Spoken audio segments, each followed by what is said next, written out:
جیسا کہ بخاری اور مسلم کی متفق علیہ حدیث ہے کہ آپ صلی اللہ علیہ وسلم ایک سفر میں صحابہ آپ کے ساتھ تھے، تو صحابہ کرام علیہم رضوان میں سے بعض لوگ بلند آواز سے اللہ اکبر سبحان اللہ الحمدللہ کہہ رہے تھے، تو آپ صلی اللہ علیہ وسلم نے انہیں منع فرماتے ہوئے ارشاد فرمایا کہ تم کسی بہرے اور غائب کو نہیں پکار رہے ہو، بلکہ تم اس ہستی کو پکار رہے ہو جو تمہاری سواری کی گردن سے بھی زیادہ تمہارے قریب ہے. سواری کی گردن سے بھی زیادہ، یعنی اونٹ پہ بیٹھے ہو تو سب سے قریب اونٹ کی گردن ہی ہوتی ہے، اس سے بھی زیادہ قریب ہے. تم کسی غائب یا بہرے کو نہیں پکار رہے ہو، ایسی ہستی کو پکار رہے ہو جو تمہاری سواری کی گردن سے بھی زیادہ تمہارے قریب ہے اور جو سننے والا ہے. پھر آپ صلی اللہ علیہ وسلم نے فرمایا کیا میں تمہیں جنت کے خزانوں میں سے ایک خزانہ تعلیم نہ فرما دوں؟ لا حول ولا قوت الا باللہ. نہیں ہے طاقت گناہ سے بچنے کی اور نہ ہمت ہے نیکیوں پہ استقامت کی مگر اللہ کی توفیق سے. تو یہ وظیفہ بھی ہے، ہم نے اپنے صبح شام کے بلو کارڈ پہ بھی یہ وظیفہ ڈالا ہوا ہے، لا حول ولا قوت الا باللہ. یہ اسماء اعظم میں سے بھی ہے. اچھا، اس حدیث میں بھی ان لوگوں کا بھی رد ہو گیا جو خام خواہ اس بات کے اوپر زیادہ ایمفسائز کرتے ہیں کہ جی اگر کوئی شخص کہتا ہے کہ جی اللہ تعالیٰ ہمارے ساتھ موجود ہے یا اللہ ادھر موجود ہے تو یہ کوئی شرک ہو جائے گا، اللہ تعالیٰ تو عرش پہ ہے. تو یہ بات سمجھ لیں، اللہ تعالیٰ واقعی اپنے عرش پر مستوی ہے، لیکن یہ اس کی کوالٹی ہے کہ وہ عرش پہ ہوتے ہوئے بھی ہماری شہرت سے بھی زیادہ ہمارے قریب ہے. نحن اقرب الیہ من حبل الورید. اب اس کی مثال نہیں ہم بیان کر سکتے. لیس کمثلہ شیء، اللہ کی مثل کوئی شے نہیں. اب دیکھیں آپ صلی اللہ علیہ وسلم نے کیسی تمثیل بیان کی ہے کہ تمہاری سواری کی گردن سے بھی زیادہ وہ تمہارے قریب. اب سواری کی گردن تو ایک فزیکل چیز ہے نا، ادھر تو کسی صحابی نے نہیں کہا یا رسول اللہ صلی اللہ علیہ وسلم یہ آپ کیا کہہ رہے ہیں، اللہ تعالیٰ تو عرش پہ ہے.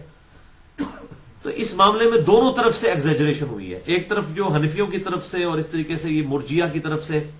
اور جو یہ علم الکلام کی غلط بحثوں میں پڑ گئے. علم الکلام فی نفسی تو بہت اچھا علم ہے، لیکن اس کی جو غلط بحثوں میں پڑے وہ اس چیز پہ ہے کہ نہیں جی اللہ جو ہے وہ جو کائنات کے ذرے ذرے میں موجود ہے، اور پھر وہ اس طریقے سے اس کی تمثیلیں بیان کرنا شروع کر دی کہ وہ وحدت الوجود کا باطل عقیدہ آ گیا. دوسری طرف سلفی ہیں جو اہل حدیث، وہ اس کے رد میں گئے اور انہوں نے کرتے کرتے اس حد تک بات پہنچا دی، وہ کہتے جناب اتنے تک گل ہی نہ کرو، اللہ ہے ہی ہوتے. تو یہ دونوں ایگزیجریشنز ہیں، دونوں طرح کی آیات قرآن میں موجود ہے. اللہ تعالیٰ جو ہے وہ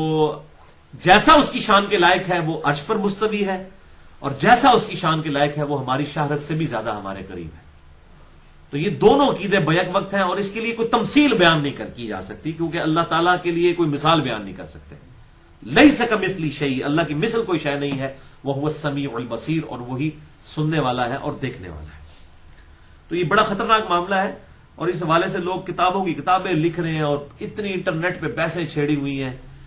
استواء علی العرش والے معاملے میں. میرے خیال ہے احمد بریلوی صاحب نے جو ترجمہ کیا ہے وہ بالکل ٹھیک ہے. سورہ طٰہٰ کی آیت کا الرحمن علی العرش استویٰ، رحمان اپنے عرش پر مستوی ہوا، اور بریکٹ میں لکھ دیا جیسا کہ اس کی شان کے لائق ہے.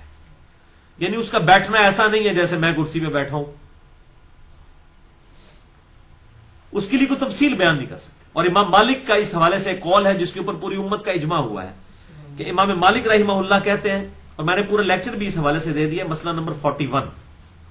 اسماء و صفات کے حوالے سے، علم الکلام کے حوالے سے اہل سنت پاک.com پہ آپ دیکھ سکتے ہیں، مسئلہ نمبر 41 کے نام سے، نور من نور اللہ وحدت الوجود اور علم الکلام، اس ٹاپک کے اوپر. تو امام مالک کا قول جس پہ امت کا اجماع ہوا ہے، امام مالک کہتے ہیں کہ اللہ تعالی کا عرش پر استوا معلوم ہے.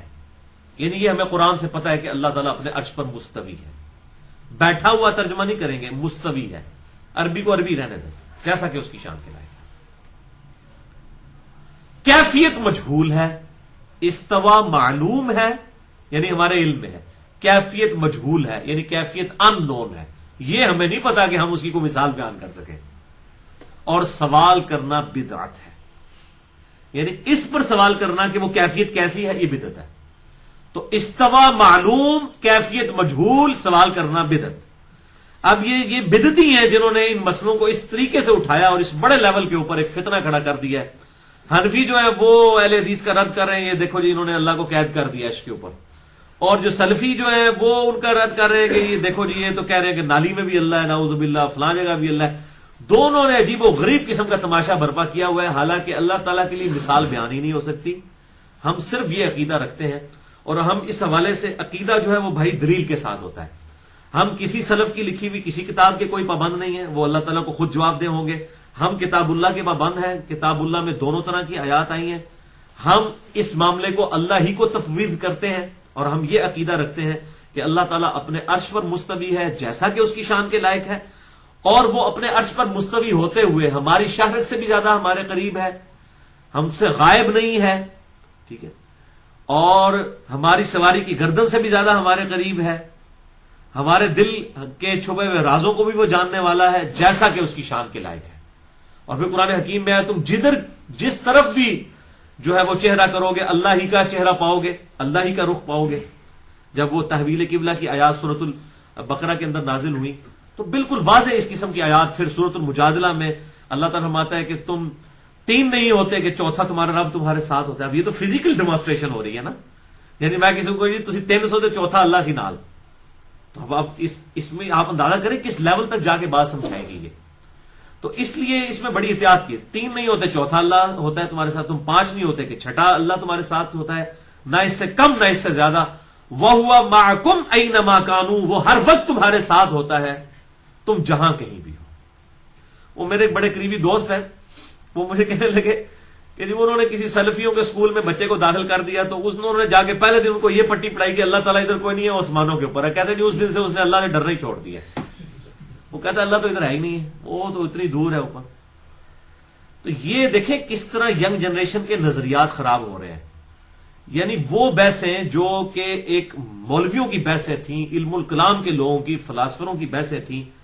جو ایک موٹی سی توحید جو قرآن نے بیان کی ہے اس کو چھوڑ کے اس قسم کی بحثیں کرنا اور اس کے اوپر فرقے بنانا اور پھر صرف کا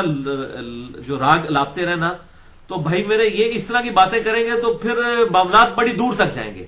سلف نے جو کچھ کیا وہ اللہ کے پاس جا چکے، وہ اپنے اعمال کا حساب و کتاب خود دیں گے۔ دلائل کی بنیاد کے اوپر اختلاف کسی کے ساتھ بھی ہو سکتا ہے،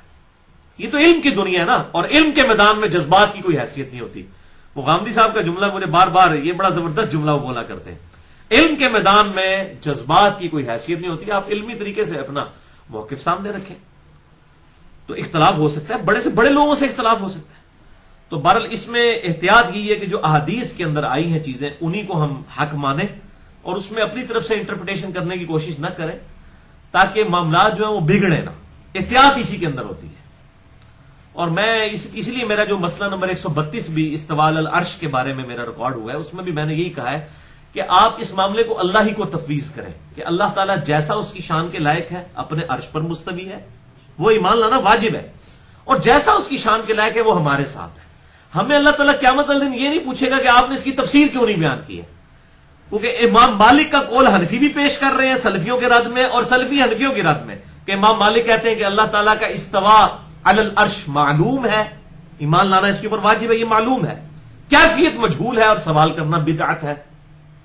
کیفیت جب مجہول ہے اور سوال کرنا بدعت ہے تو حنفی کہتے ہیں یہ سلفی جو سوال کرتے ہیں اور تعویلات کرتے ہیں نا جی علم مراد ہے فلاں مراد نہیں، وہ کہتے ہیں یہ دیکھیں یہ سوال کر رہے ہیں اور یہ بدعت میں مبتلا ہے۔ ادھر سلفی جو ہے وہ حنفیوں کہتے ہیں کہ جی یہ جو اس سے تخت حکومت مراد لیتے ہیں اور یہ لیتے ہیں یہ تعویل کر رہے ہیں، تو تعویلات تو دونوں طرف ہو رہی ہیں،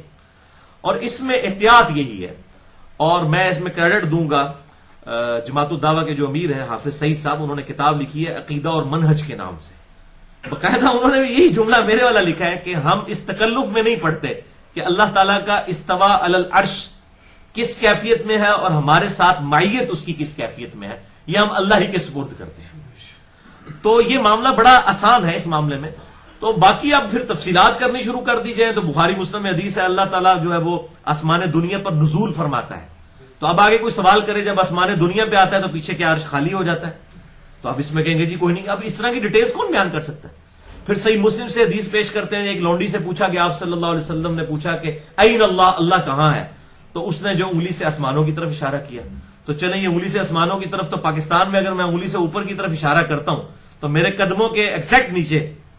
امریکہ ہے۔ امریکہ میں اگر کوئی شخص جو ہے وہ آسمان کی طرف اشارہ کرے گا تو وہ میرے زمین کی طرف ہو رہا ہوگا، کیونکہ زمین تو گول ہے، ادھر سے وہ کرے گا تو ادھر اشارہ ہوگا، ادھر سے کرے گا کھڑے ہو گئے تو ادھر اشارہ ہوگا، ادھر سے کرے گا تو ادھر ہوگا، ادھر سے ادھر ہوگا۔ تو میرے خیال ہے وہ آئے جو قرآن حکیم میں ہے، تم جہاں کہیں بھی رخ کرو اللہ ہی کا چہرہ پاؤ گے، تو یہ سب سے بہترین عقیدہ ہے کہ اللہ کو تفویض کریں، ہمیں نہیں قیامت والے دن اس معاملے میں پوچھا جائے گا۔ ہم اسی عقیدے پر ہی احتیاط ہے کہ اللہ تعالیٰ اپنے عرش پر مستوی ہے، یہ تو ایمان لانا واجب ہے، الرحمن علی العرش استوى، جیسا اس کی شان کے لائق ہے، اور وہ ہمیں ہماری رگ جان سے بھی زیادہ ہمارے قریب ہے، اور ہم 3 نہیں ہوتے، چوتھا وہ ہمارے ساتھ ہوتا ہے، ہم 4 نہیں ہوتے، 5 نہیں ہوتے، چھٹا وہ ہمارے ساتھ ہوتا ہے، وَهُوَ مَعَكُمْ أَيْنَمَا كَانُوا، وہ تمہارے ساتھ ہوتا ہے تم جہاں کہیں پر بھی